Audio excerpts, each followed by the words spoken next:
As the years have passed, everyone has turned on Bethesda. The 53rd iteration of the Skyrim Anniversary Edition is just not enough anymore. Fans demand something new or blood. And we're not getting anything new. God knows we're not getting anything good. But retribution, oh, that is something that we could absolutely get. The current average Bethesda fan, or should I honestly say ex-Bethesda fan, because there's no more fans left to defend Bethesda at this point even, demands that Todd Howard be fired. Emil, straight ticket to the sun. No provisions, by the way. So, double. Let's make double sure that he doesn't get back. And every single talentless loser at Bethesda just get fired and hopefully blacklisted from the industry and going homeless. When this is pretty much the average opinion of everyone who previously liked Bethesda, things are bad. And it's probably not gonna get good sooner. But there was a time when Bethesda actually was, well, not necessarily good, but at least it was fun. At least it was interesting. Those were the good old days. And, well, those days are long gone. These are the closing days of the third era and the final hours of my life. Just this intro alone is better than anything Bethesda has done in the last 10 years.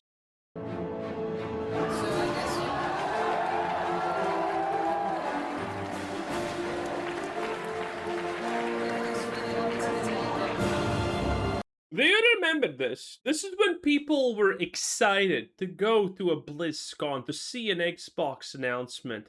They were excited to know what's gonna be the future of the games that they loved and like. I was excited.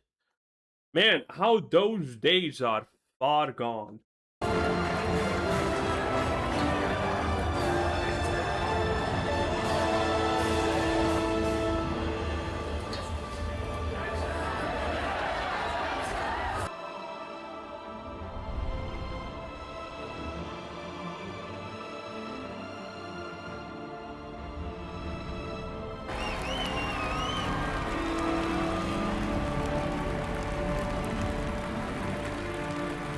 This is great. Look at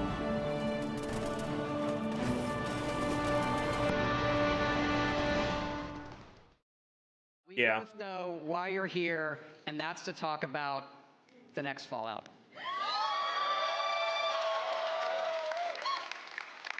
Fallout 76 is a prequel to all the other games, and it's our biggest one yet. It is 4 times the size of Fallout 4. We always start with You know what's amazing, actually? The fact that people knew something's wrong. The applause, the reaction in the crowd, it wasn't it. It just somehow wasn't it. People were not happy. Even back then, the moment that they got a whiff of this, people knew that something's wrong.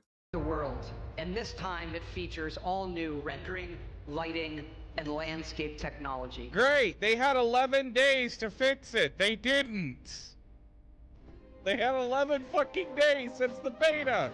It allows us to have 16 times the detail and even view distant.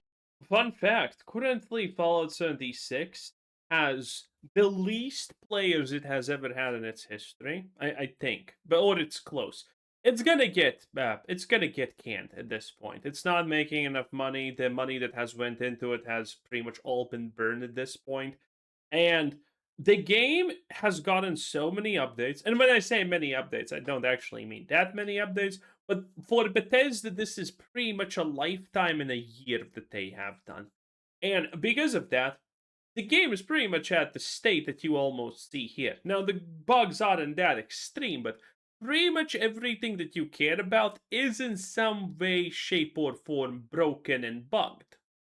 That's why this game is dying. And Bethesda can't fix it. They don't have coders. They don't have programmers.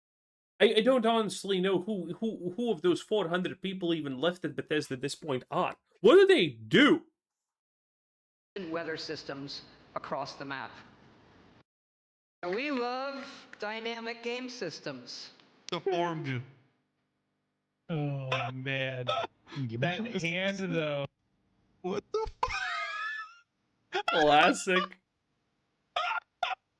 We have also been working on a brand new next generation single player game. Our first wholly original franchise in 25 years. We're excited Yeah, and people wish you didn't do this, Todd. Imagine that. to announce our next adventure.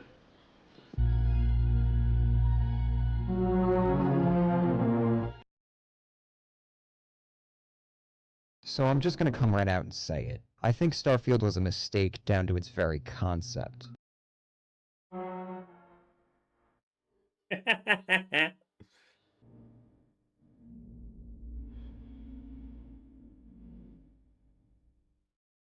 Technically, that is an upgrade. Technically, this is kind of good. Oh my god, it's these guys.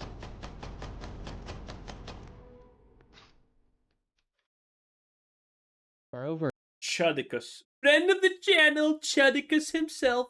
a decade now, people have been waiting for two games.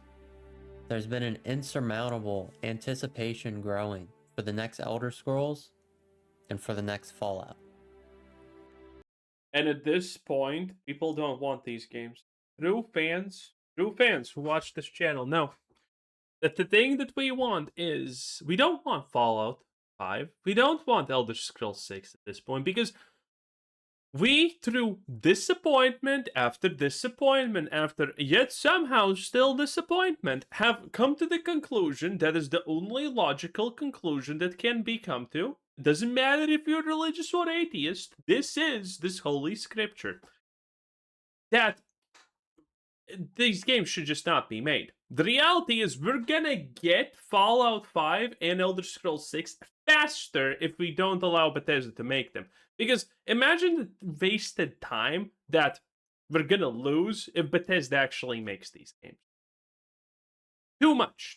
It's faster just to give these IPs to a random company, maybe a homeless man from Chicago, and hope for the best than actually let Bethesda make this.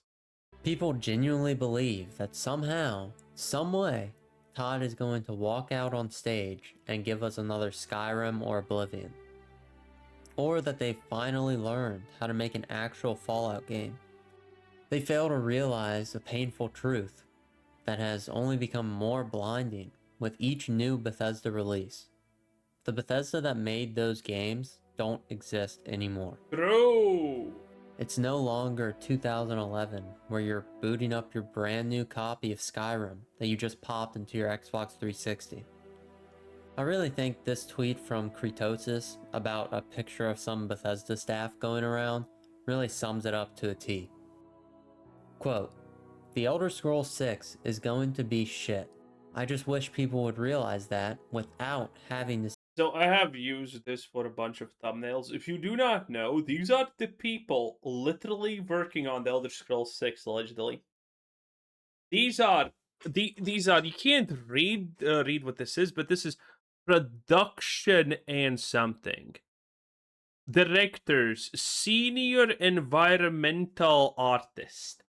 These are people that are gonna make big decisions how Elder Scrolls 6 works out. It's cooked. See blue hair and 600-pound land whales. Bethesda has spent the last decade stripping Don't underrate her power. She can go 700. away everything that made their game special in the first place. The RPG mechanics, player freedom, and complex narratives.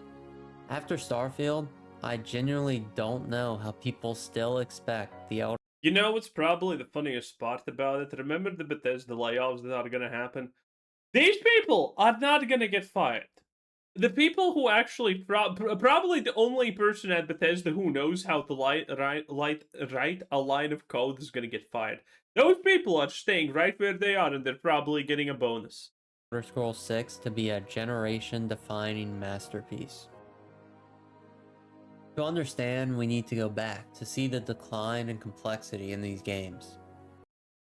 Well, it's gonna be generationally defining because to hate, okay? I'm not saying Korn had a point, but it does look like Korn actually has a point. First, we'll look at the Elder Scrolls Morrowind. The game is weird, confusing, hostile, and barely explains itself. The world feels alien, and in many ways it's similar to Dark Souls 1, though the mechanics obviously vary from each other. The RPG mechanics are deep, the writing is dense, and most importantly, it trusts the player to make their own way through the world. Then comes Oblivion, and it's more streamlined and more accessible. Well, that will probably turn off some of the fans of Morrowind, but more of the masses are attached to it.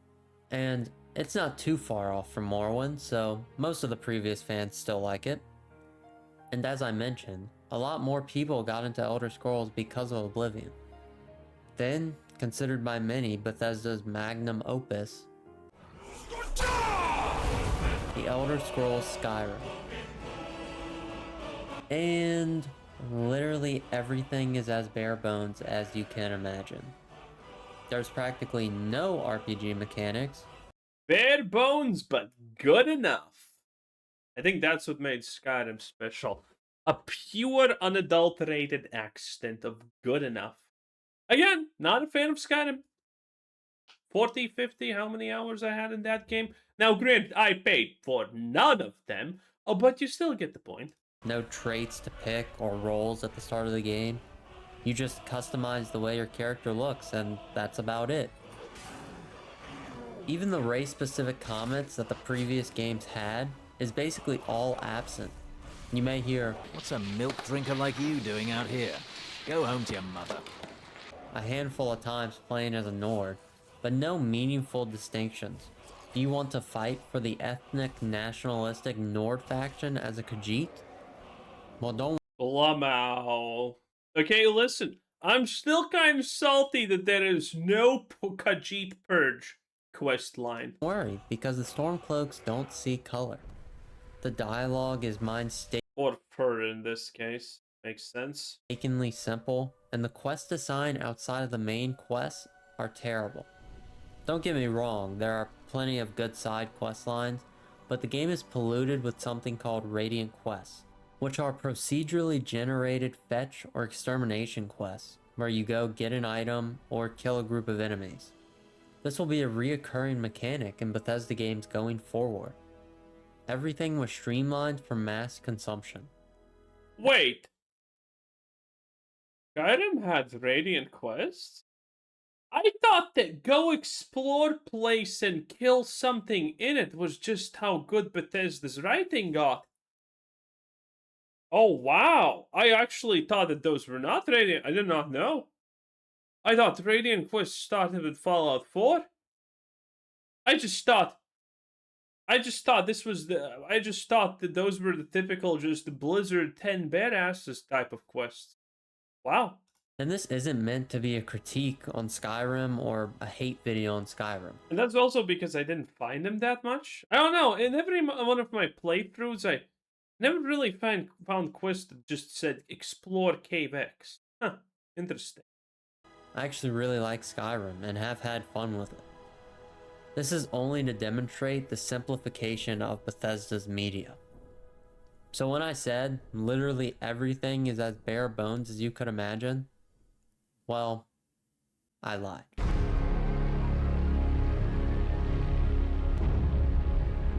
If Skyrim was the prelude, Fallout 4 was Bethesda jumping off the cliff.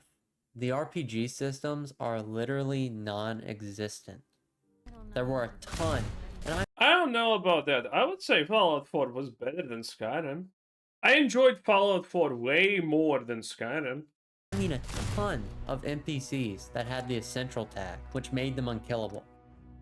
Coming off of Well, okay, that's true, I guess. Fallout New Vegas, where every single NPC was killable, this was a pretty big deal.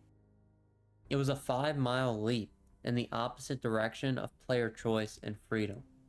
Say that White and I had a fight. Then you leave. Classic. Not actually, by the way, a good sniper rifle, Dan. That gun right there. On top of that, the player character is voice acted, which removed the layer of role-playing for the player. A character that you created into a predetermined and pre-voiced character made by Bethesda, which also featured a Mass Effect style dialogue system that is somehow worse than the one in the Mass Effect games. The Mass Effect one was kind of fine, but this is just egregious. This is, if anyone does not know where the meme of yes, no, snarky, no, snarky, yes originates from. Because none of these choices really ever matter. It's not like anything changes from anything that you pick. And honestly, my opinion, I guess this is my hot take, honestly, right? Is that Fallout 4 was better than Fallout 3. Fallout 3 is way worse in writing than Fallout 4. It's like miles below Fallout 4, in my opinion, in actuality. I mean, come on. In Fallout 3, ending is bro, listen. You have to like go in that radiated chamber and die. Okay? That's like your choice, okay? That's like your destiny or something, bro. Okay? Go in there. And it's gonna be great. Don't worry about it. Okay? Worst game ever. Fallout 3 deserves a lot of my hatred. I'm not gonna lie. It's bad. It effectively boiled down to yes, sarcastic yes, question before yes, and no, but actually yes later. Also, the story was basically an inverted version of Fallout 3's story. The factions were incredibly weak. The settlement building was weirdly prioritized over every other aspect of the game. And to be honest, the world was incredibly mediocre. There are only 2 major settlements in this. True, the factions were uniquely weak in Fallout 4, though. That is true.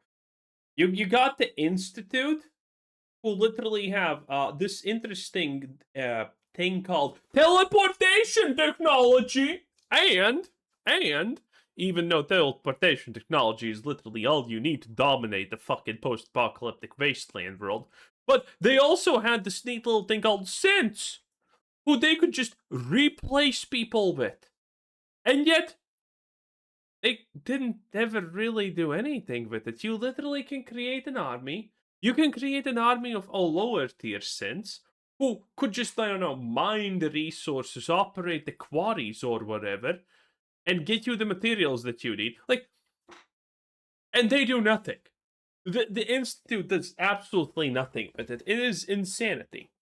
Game because of the whole build your own settlements idea. So this is where I think many of the cracks became clear. Bethesda, with every entry, was making their game safer, more accessible, more mainstream.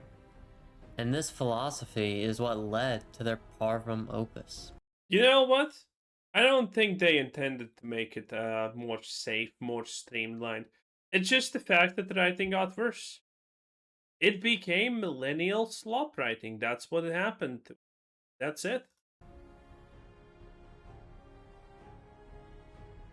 But many people were able to accept it, especially on console, as it was one of the first games, if not the first, to have mod support on console. I know that's the only reason I played it. Then we have the exaggerated splat on the ground after jumping off the cliff. Starfield. Oh. Starfield is the endpoint of everything Bethesda has been doing for a decade and a half. You know what my favorite part about Starfield is? The same way that currently the GTA 6 pre-orders are showing how stupid some people are. Some people literally found this in Starfield and they were like, whoa, whoa, whoa, whoa. Right, it's just a giant interactable nothing. Why are you so excited? Like, this means nothing. Or like the Empire State Building. Whoa, it's It's just literally one building amongst nothing. And people are like, mind blown. Yes, these people should be mind blown, but not in that sense. Starfield is the endpoint of everything Bethesda has been doing for a decade and a half. A gigantic, procedurally generated game with no soul. Are there any unforgettable quests, amazing characters, meaningful choices? Most of the discussion around this game isn't about any of those things. Instead, the discussion around Starfield is about the ridiculously long loading screens, procedural planets, outdated animations, and how weirdly sterile the game feels, which I actually touch on in my modern gaming video. Despite being surrounded by NPCs, Wait, I also have this video in my watch. Oh. Despite being surrounded by NPCs, you feel like you're the only real person. Sure, there are hundreds of NPCs all walking around, but they're not doing anything. Are you kidding me? This is literally supposed to be the future, and somehow everyone's dressed in the same autistic fashion. They're not doing anything. I take the 20 NPCs in the Cyrodiil capital who have set paths of things they actually do every day over hundreds of NPCs just aimlessly walking around. Not to mention that procedural technology they used for the character creator of these NPCs is just downright atrocious. I probably couldn't even make my character this ugly. If you want any... It's mostly the eyes, and you'd think artists would figure out how to make eyes easy, but they couldn't. Argument about how bankrupt Bethesda has become, just look at the fact there are 0 alien species to interact with in Starfield. This is the opening of Starfield. I did the same, because the opening in Starfield is the worst opening in almost any game ever. It's just 5 minutes of nothing, where you get introduced to terms that don't even matter in the whole galaxy. Like, a miner's called a Dusty. I know, it's exciting, I know. And you get called a Dusty one time, and that's it.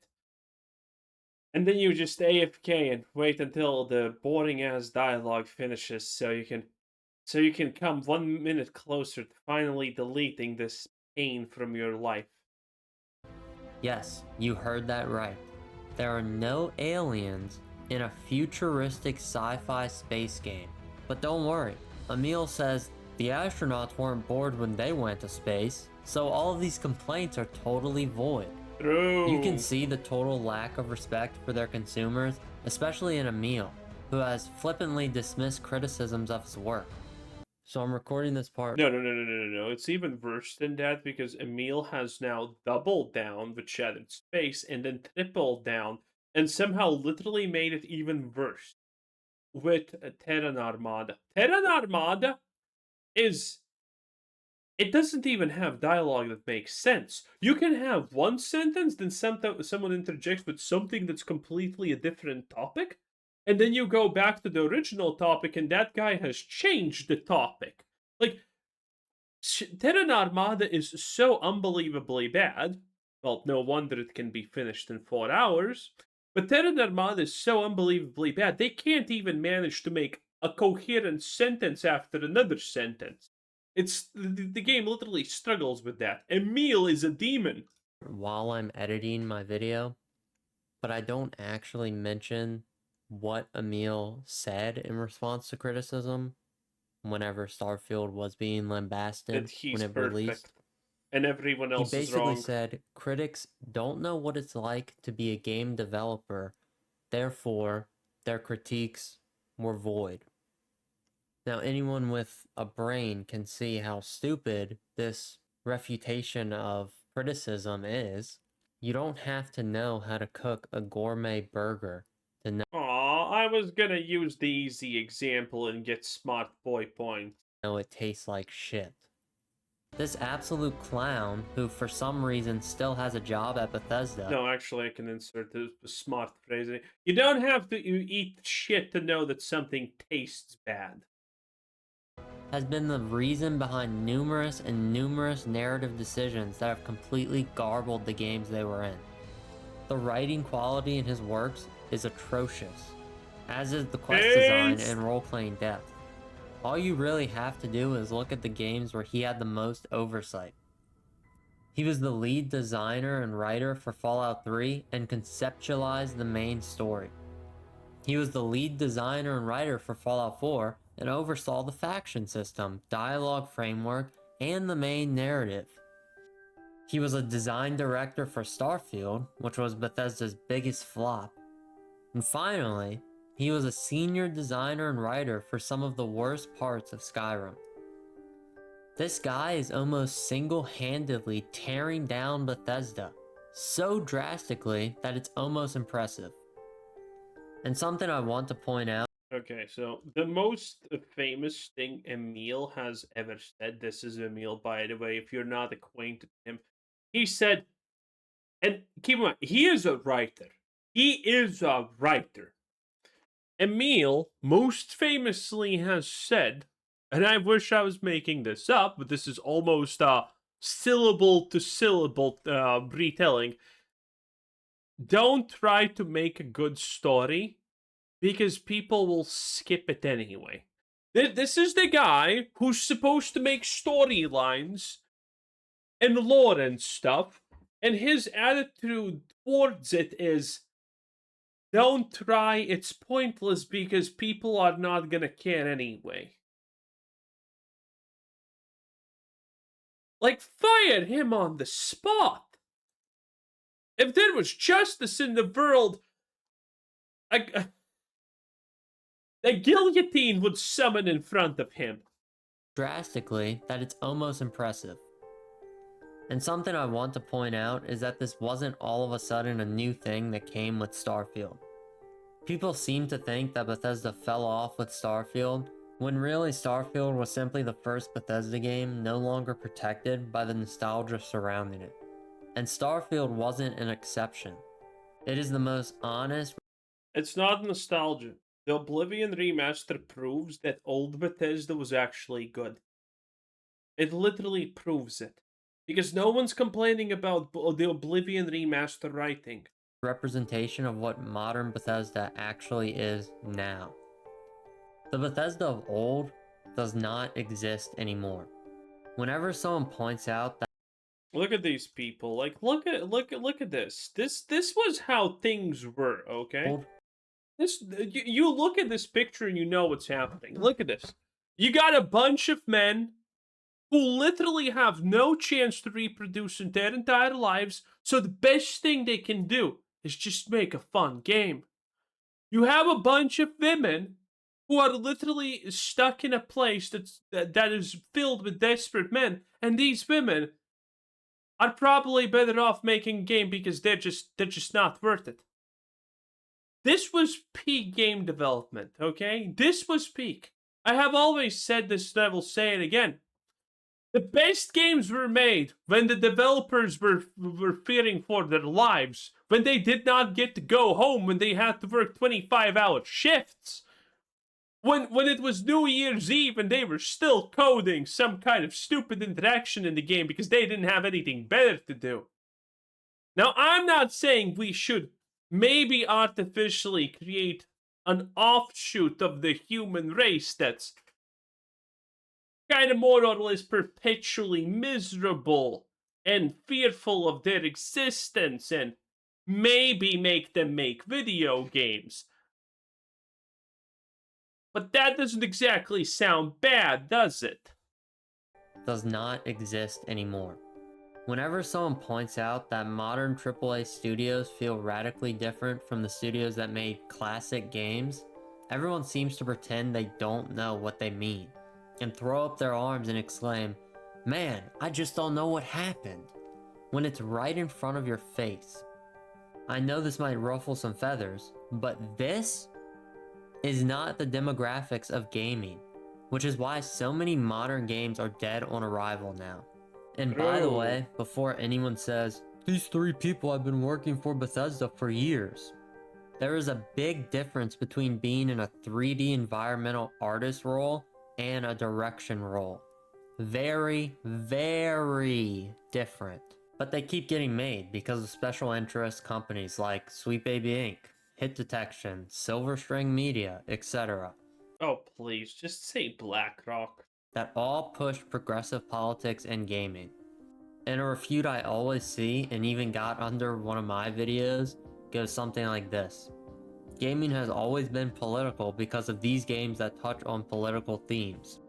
But the critical thing is that back then, the developers were touching on political messages that they actually believed or that they wanted the player to think about. That's radically different than True, but I would say the biggest difference was the fact that at that time people did not try to shove you the right opinion down your throat. Now, when someone inserts something political in a game, you know that there is the right opinion that they want you to do. That there is only one solution for whatever critical thinking moment that they have designed. special interest groups lobbying to push progressive politics in your face. And realistically, I think these people know that and purposely pretend that they don't. There's a major difference between political themes being No, I think they're just idiots, honestly. explored in art and corporate products signaling approved opinions. And everyone with any brain cells know that. Where I'm going with this is that these people who are in control of making the games you used to love are people who care more about whether you are in favor of progressive politics than actually making a good game. And that is exactly who is making Elder Scrolls 6 and Fallout 5 now. Think about this. Bethesda announced Elder Scrolls 6 in 2018. It is now approaching 2 decades since Skyrim released. 2 decades. There are people who were not even born when Skyrim came out that will be able to vote in 3 years. That is an insane amount of time for anticipation to build. But they can't possibly recreate Skyrim. Back in 2011, open world fantasy games were still magical. Massive open worlds were not normal yet. The idea that you could walk in any direction, ignore the main quests, discover random dungeons, become a vampire, join assassins, become a werewolf, collect Daedric artifacts, all felt revolutionary. In 2011, gaming was exploding in popularity, and so too was YouTube.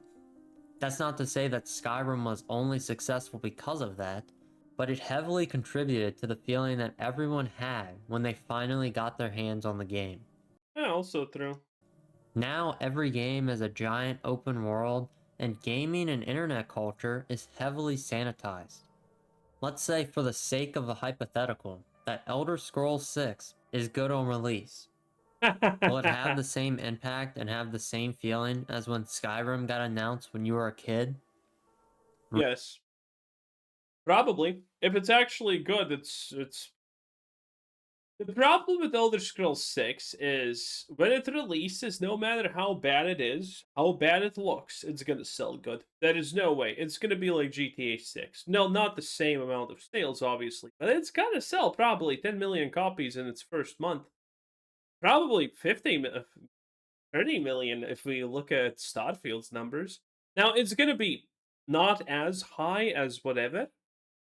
That's what I'm saying. Months. Starfield sold like 30, not sold, but had 32 million players in the first week or something? First 4 days? Elder Scrolls 6 is not going to pull that off because the perception towards it is just way, way too damaged. And for obvious reasons, I may add. But it's going to sell good. It is easily going to sell like 20 million, 30 million copies in the first month. Realistically speaking, and by the way, if it's going to be good, which is hard to imagine, then it could probably sell 50 to 100 million copies. Because this is still kind of a legendary franchise. Won't. Now, with that said, Fallout 5 has a totally different problem. Bethesda seemingly does not want to make a good Fallout RPG, really since its inception. It has become less of an actual franchise and game to more of a brand. Power Armor, Vault Boy, Nuka-Cola, the Brotherhood of Steel. Yeah, they did the millennial thing of everything that people like has to be amplified by 100 and made into Le Big Chungus meme. That's it. Brotherhood of Steel, Le Chungus. Okay? Nuka-Cola, Le Chungus Cola. Okay? Everything has to have that spirit of, oh, it's this big thing, everyone knows it. It's dumb. 50s music playing while shit blows up. That is what Fallout is under Bethesda. Not deep role-playing mechanics, not coherent world building, not ideological conflict, not meaningful choices, just iconography. That's not to say that Bethesda Fallout is terrible in every single aspect. The strongest aspect in favor of Bethesda Fallout is the playable world space. Apart from Starfield, Bethesda makes world spaces you just want to explore. Fallout 3, Fallout 4 to some degree, and yes, despite how empty it was at launch, and an absolutely shattering lore, Fallout 76. The world spaces are very well put together, but apart from that, there really is nothing. Really, the only good example of a 3D Fallout game is Fallout New Vegas. Deep role-playing mechanics, complex factions that have coherent ideologies, believable worlds, and choices that matter. Simply looking at the factions completely destroys modern Bethesda.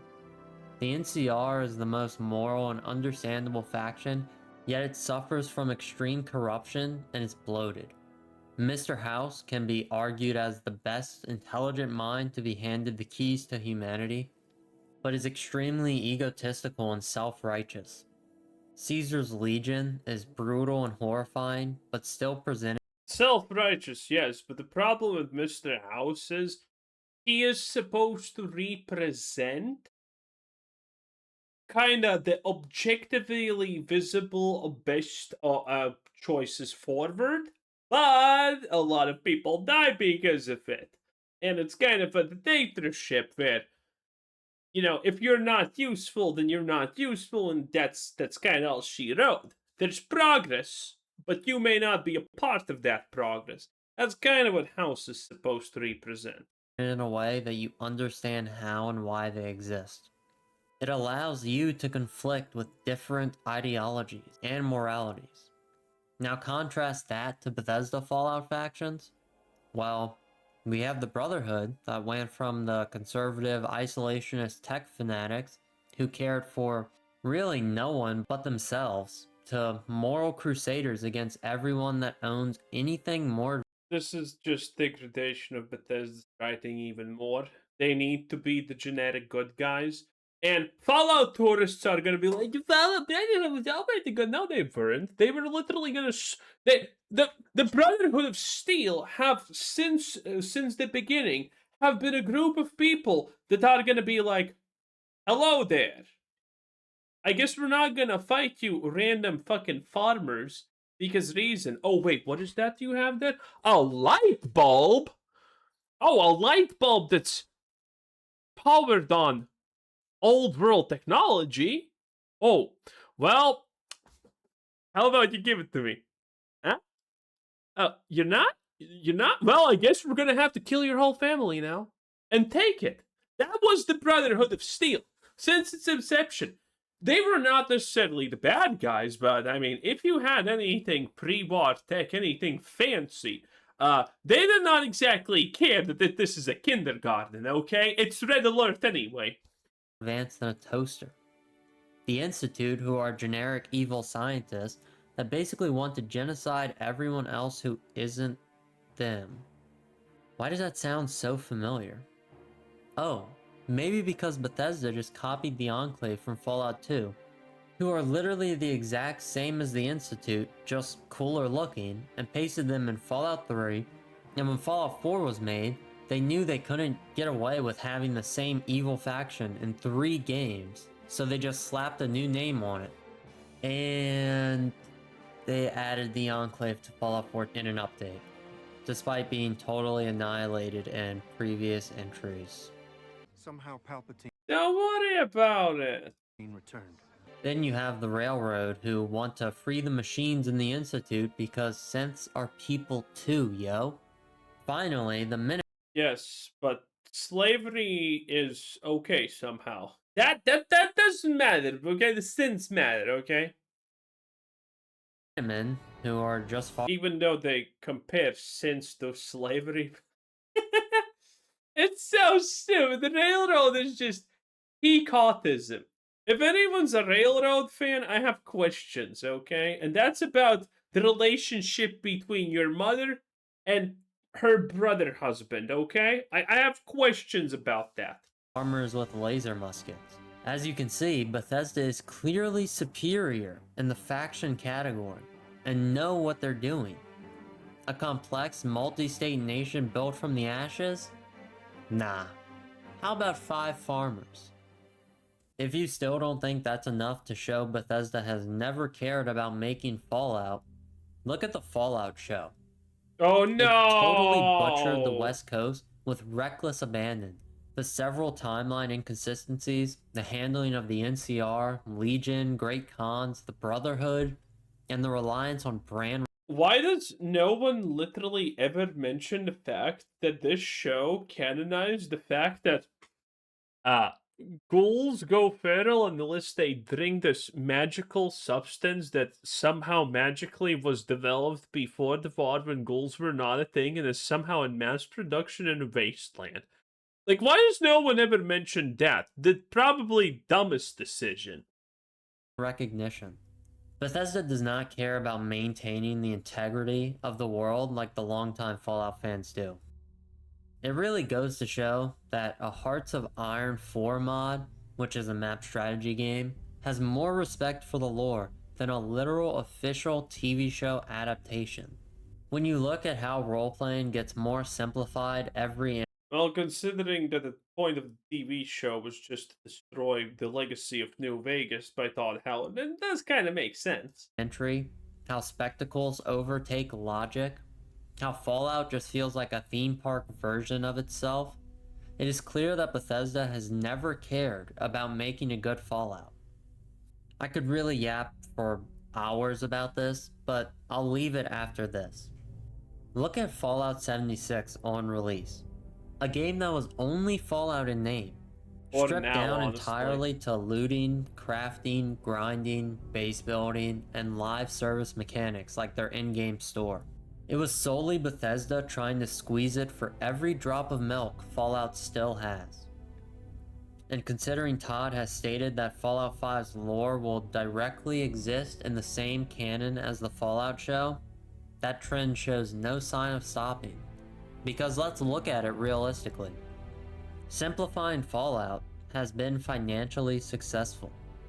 Fallout 4 sold incredibly well, the TV show exploded in popularity, the broad mainstream version The TV show exploded in popularity because it's for some reason got, well, I know the reason, but I'm not gonna recite it here.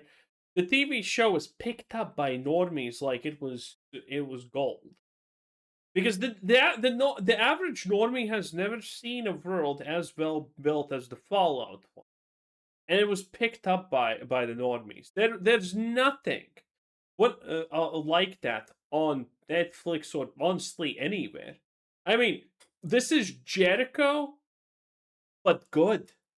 Okay, this is that's what the Fallout concept is. Jericho, but good.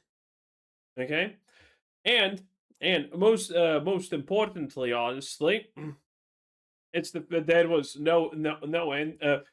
The most important thing about the Fallout TV show's success is the fact that anyone can relate with this setting. It is simple. Post-apocalypse after the nukes go off. There's zombies, there's mutants, and there's funky, kind of recognizable factions. That's it. Fallout is unironically one of the, if not the easiest to relate to the franchise concept that has ever existed. That's it. That's what made Fallout great. This is why the TV show literally just popped off like there's no tomorrow. for tourists. But granted, now it's completely dead. Season 2 is 50% less watched than Season 1. It's a complete collapse. Fallout works financially, and Bethesda will follow what makes money over preserving artistic integrity. What do you guys think about the future of Bethesda? Do you, for some reason, have hope in their abilities? Absolutely not. I don't think anyone has hope in their abilities, honestly, at this point. It's just like kind of an anathema. That was a search share the daring. 10 out of 10. I think I have this video more to watch. 10 out of 10. Anyway, have a nice day. Bye.